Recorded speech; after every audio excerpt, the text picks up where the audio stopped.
Los grupos de guerreros más temidos de la historia.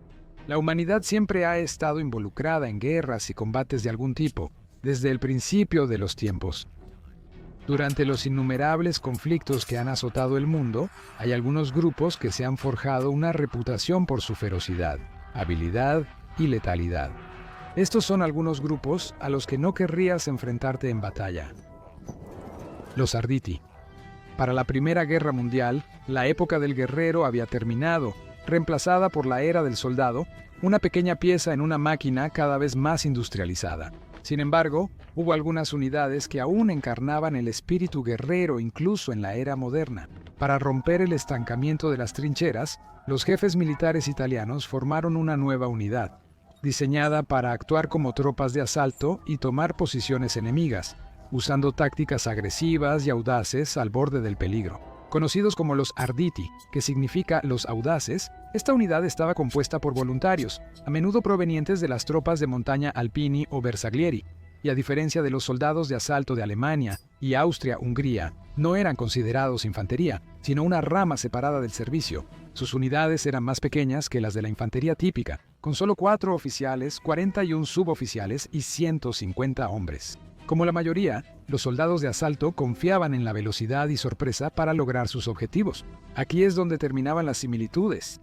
Aunque sí tenían acceso a armas modernas, como una versión más ligera del fusil de infantería estándar Carcano 1891, el Moschetto Carbina, así como ametralladoras y lanzallamas, su armamento principal eran las ruidosas granadas de mano Tibinot, diseñadas más para desorientar al enemigo que para matar, llegando a cargar a veces hasta 25 granadas cada uno.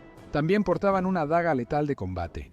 Este cuchillo era tan icónico que a menudo se les representaba en carteles de propaganda sujetándolo entre los dientes mientras lanzaban sus granadas. Su táctica era avanzar cubiertos por el bombardeo de artillería, esperando inmovilizar al enemigo e impedirle responder. Una vez que estaban lo suficientemente cerca, la artillería dejaba de disparar y los Arditi lanzaban sus granadas al enemigo que seguía agachado, haciéndoles creer que el bombardeo aún continuaba. Antes de que se asentara el polvo, los Arditi entraban en las trincheras y luchaban cuerpo a cuerpo. Sus pequeños cuchillos les daban una ventaja tremenda sobre sus enemigos, quienes portaban rifles largos y pesados con bayonetas. Sus tácticas fueron un éxito rotundo. El primer asalto de los Arditi fue el 18 de agosto de 1917 en el frente de Isonzo. Durante la operación, tomaron por sorpresa al enemigo austrohúngaro y capturaron a 500 soldados y 8 ametralladoras, sufriendo solo bajas mínimas. Debido a su estatus de élite, eran transportados en tren o camión, en lugar de tener que recorrer largas distancias como la infantería común, lo que les permitía llevar menos carga y aumentar su velocidad y movilidad. También recibían un salario más alto, no tenían que servir en las trincheras y, en general, contaban con mejores alojamientos. También existía un sistema de bonificaciones en el que recibían recompensas económicas por capturar soldados enemigos, y el monto variaba según el rango del prisionero. Pero esto tenía un costo, ya que por su naturaleza de estar ligeramente equipados, eran devastadores en el asalto, pero carecían de la capacidad para mantener el terreno que habían tomado. No era inusual que los Arditi sufrieran tasas de bajas del 30% durante sus misiones, pero esto no es sorprendente para una unidad cuyo lema es o ganamos o morimos todos. Hola, soy Chris. Seguramente ya me han escuchado en nuestros anuncios. Pero ahora quiero hablar de algo un poco diferente. Cada video que creamos es más que solo contenido. Es una mezcla de investigación, creatividad y pasión por la historia. Lo hacemos porque creemos en el poder de la historia, sus lecciones y su capacidad de conectar a todos. A veces, la realidad de operar un canal de YouTube presenta desafíos como la desmonetización ocasional, lo que afecta la capacidad de producir el contenido que todos amamos. Ahora recurrimos a ustedes, nuestra increíble audiencia, para pedir su apoyo y mantener vivo este canal y nuestra pasión por la historia. Únete a nuestro Patreon y apoya la creación y difusión de nuestro contenido histórico. Al unirse a Patreon, hacen más que apoyar nuestro contenido. Se vuelven parte esencial de una comunidad dedicada a preservar y promover la historia.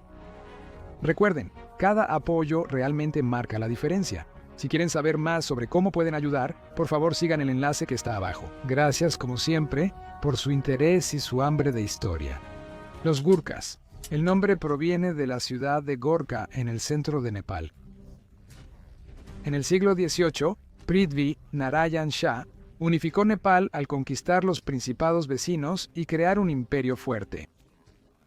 Los guerreros de estas diversas regiones llegaron a ser conocidos colectivamente como Gurkhas. En 1814, una expedición británica en Nepal se sorprendió por la habilidad y ferocidad de los Gurkhas en batalla. Los Gurkhas respetaban a los británicos y tras el conflicto de 1816, el tratado permitió reclutarlos en el ejército de la Compañía de las Indias Orientales, que luego se integró al ejército británico.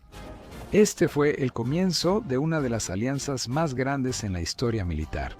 A lo largo de los siglos, los Gurkhas han combatido con valentía y distinción en numerosos conflictos, incluyendo varias guerras en Asia Central durante la era victoriana, manteniéndose leales al Imperio Británico, incluso durante la rebelión de los cipayos, y siendo de los primeros en ser enviados para sofocar cualquier conflicto en India o en la región turbulenta que hoy corresponde a Pakistán y Afganistán. En los siglos XX y XXI, los Gurkhas han combatido en ambas guerras mundiales en Chipre, Borneo, las Islas Malvinas, y también en Irak y Afganistán durante la guerra global contra el terrorismo. Las fuerzas Gurkha han usado diversas armas a lo largo de los siglos, desde mosquetes hasta armas modernas, pero el cuchillo kukri siempre ha sido parte de su arsenal. Esta hoja curva de 33 a 46 centímetros de largo la llevan todos los Gurkhas y se ha usado en muchas ocasiones contra enemigos que tuvieron la mala suerte de estar a su alcance. Según algunos, se cree que, una vez desenfundado, un kukri no puede volver a guardarse hasta que tenga sangre, incluso la del propio dueño.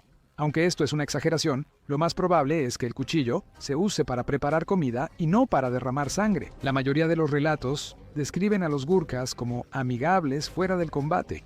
Por eso los llaman guerreros felices, pero en batalla son enemigos implacables. Su lema, "Es mejor morir que ser un cobarde", ha demostrado ser cierto una y otra vez. Los Gurkhas han obtenido 13 Cruces Victoria, el mayor honor del ejército británico, y muchas otras condecoraciones a lo largo de los años. Actualmente, los Gurkhas son parte esencial del ejército británico, y muchos también sirven en el ejército indio. Es seguro que en el futuro, sus enemigos siempre temblarán al escuchar su grito de batalla. Ayogur Kali, los Gurkhas están sobre ustedes.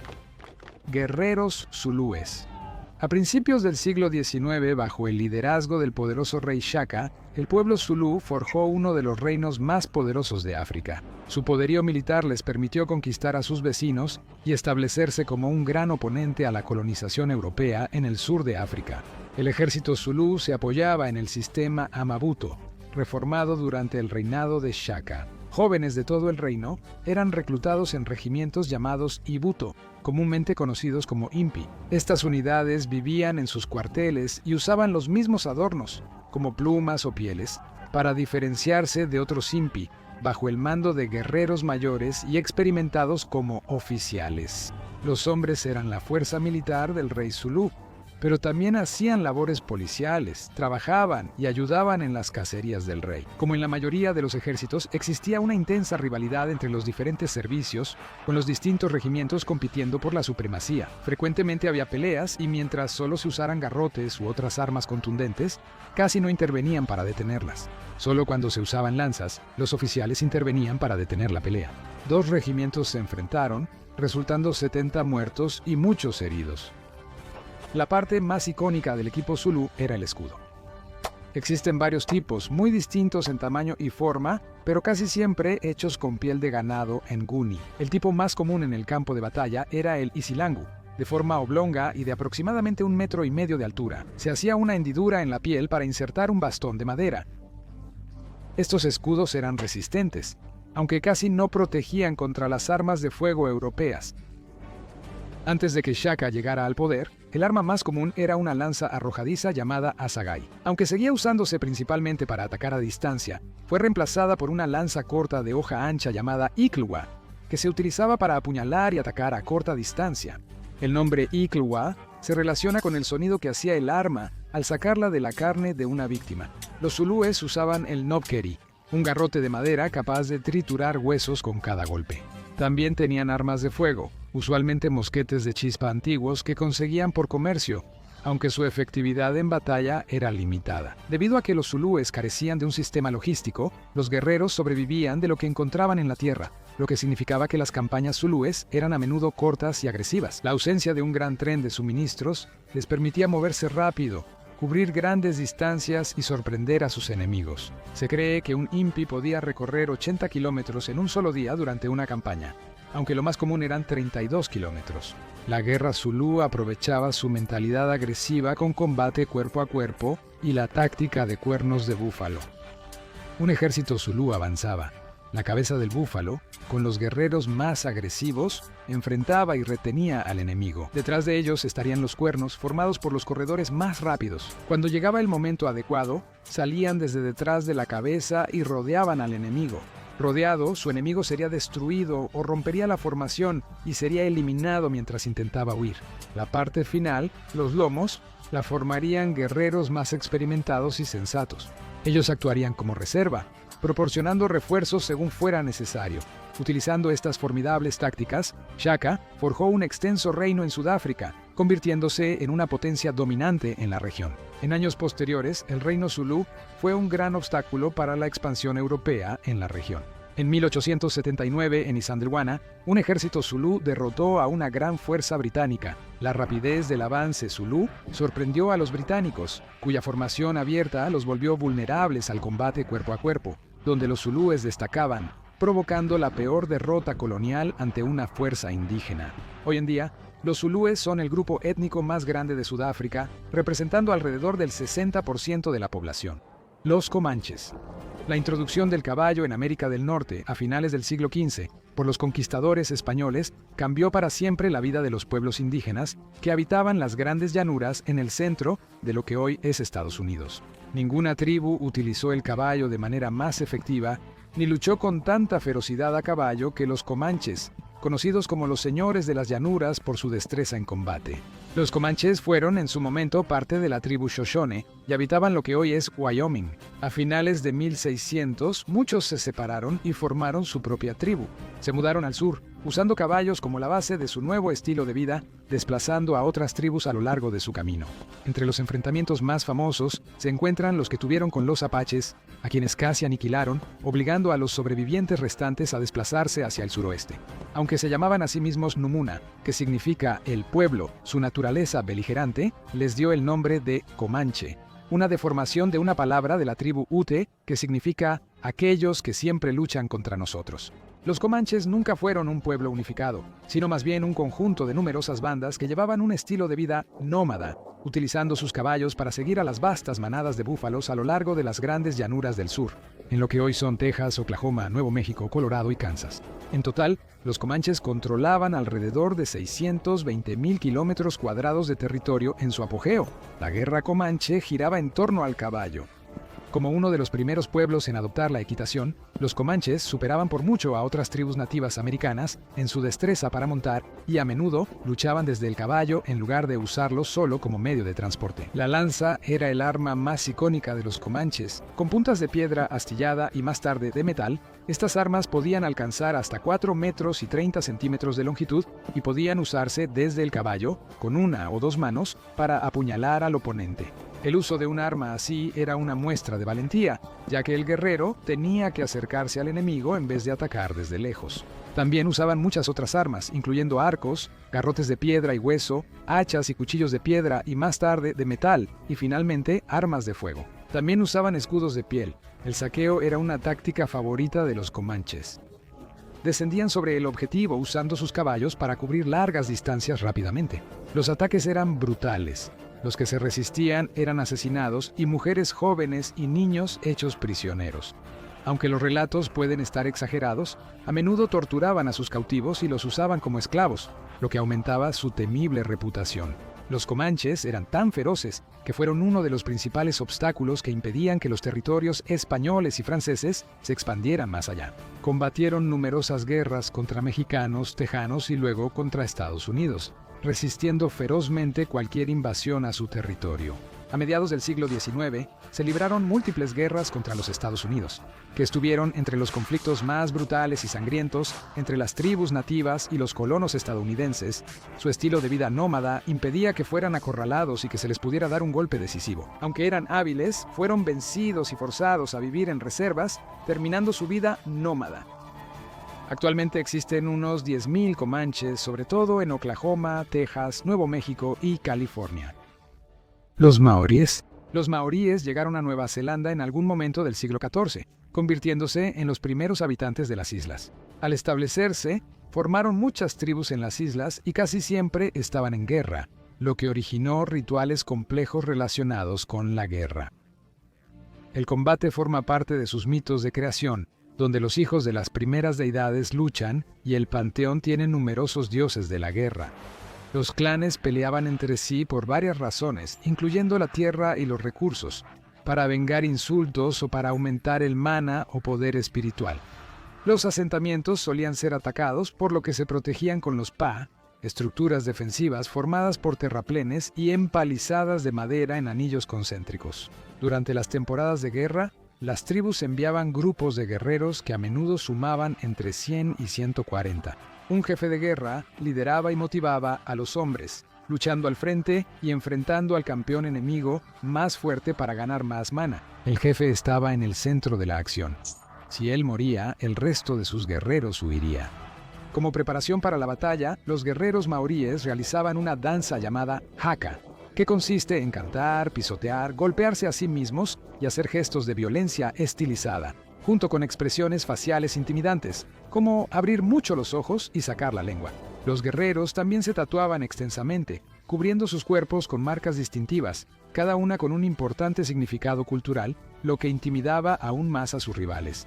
Los maoríes empleaban muchas tácticas, incluyendo incursiones en aldeas que a menudo se realizaban de noche, pero también utilizaban la guerra de guerrillas, emboscando a viajeros en rutas terrestres o usando canoas a lo largo de los ríos. También se les conocía por su engaño. En un incidente, un grupo de guerreros construyó una falsa carcasa de ballena hecha con pieles de perro y se escondió cerca de un pa rival. Cuando los aldeanos salieron a investigar, ellos saltaron y atacaron.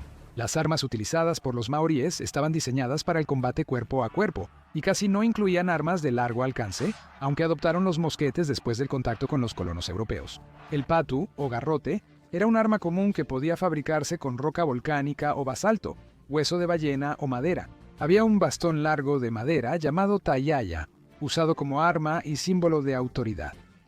Comúnmente, los maoríes atacaban la parte superior del cuerpo del oponente para desarmarlo, permitiendo así un golpe mortal en la cabeza. Después de una batalla, los sobrevivientes eran eliminados o hechos prisioneros y llevados a la esclavitud, donde a veces se integraban a la tribu conquistadora. A menudo, los cuerpos de los caídos eran consumidos, aumentando su mana. Los europeos tuvieron su primer contacto con los maoríes en el siglo XVII y notaron que eran un pueblo feroz y guerrero. En los siglos siguientes, la adquisición de mosquetes llevó a las guerras de los mosquetes, una serie de conflictos tribales en los que varias tribus fueron exterminadas o desplazadas de sus tierras, ayudadas por el poder de fuego europeo. En el siglo XIX, Gran Bretaña anexó Nueva Zelanda, lo que causó conflictos entre colonos y maoríes por malentendidos. En los combates, los maoríes lucharon ferozmente y sus fortificaciones pa resultaron muy resistentes al bombardeo de artillería y la guerra moderna. Durante décadas, los maoríes resistieron hasta que los combates terminaron, cuando fueron superados por la abrumadora cantidad y el poder de fuego de los europeos. Actualmente, los maoríes son la mayor minoría étnica en Nueva Zelanda y participan en todos los ámbitos de la sociedad. Más famoso aún es el haka, la danza de guerra que antes realizaban los guerreros antes de ir al combate y que hoy es un ícono de la cultura neozelandesa, ejecutado en bodas, funerales, graduaciones y eventos deportivos. El equipo nacional de rugby de Nueva Zelanda, los All Blacks, realiza el haka antes de cada partido para motivarse y para intimidar a sus oponentes, y son considerados uno de los equipos deportivos más dominantes del mundo. Cualquier enemigo puede ser peligroso, pero en los campos de batalla a lo largo de la historia, algunos guerreros se han ganado la reputación de ser rivales a los que simplemente no querrías enfrentarte.